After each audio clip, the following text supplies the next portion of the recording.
నేడు హిందూపురంలో YCP vice chairman జబీబుల్లాపై అవిశ్వాస తీర్మానం పెట్టనున్న టీడీపీ కౌన్సిలర్లు 4 ఏళ్లు పూర్తి కావడంతో వైస్ చైర్మన్ పై గురిపెట్టింది టీడీపీ.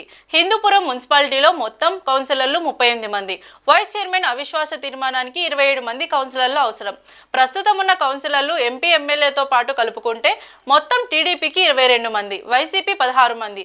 మూడో వంతు మెజారిటీతో అవిశ్వాస తీర్మానం పెడితే తప్ప వైస్ చైర్మన్ దింపడానికి వీలు పడదు. వైసీపీకి 16 మంది కౌన్సిలర్లు అవిశ్వాస తీర్మానానికి గైర్హాజరయ్యే అవకాశం. వైసీపీ కౌన్సిలర్లు హాజరు కాకపోతే అవిశ్వాస తీర్మానం వాయిదా పడే ఛాన్స్ ఉండవచ్చని సమాచారం.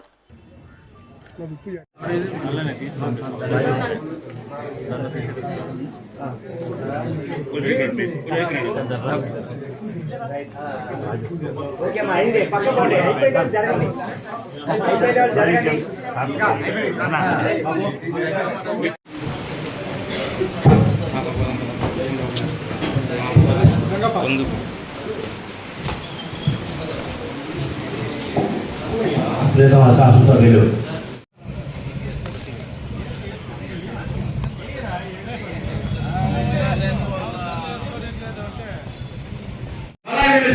చర్చించిన పెండింగ్ అవన్నీ కూడా చర్చించడానికి కారణం ఏమంటే ఇప్పుడు కూడా మీరు చూడాల్సిన అంశాలు ఏమి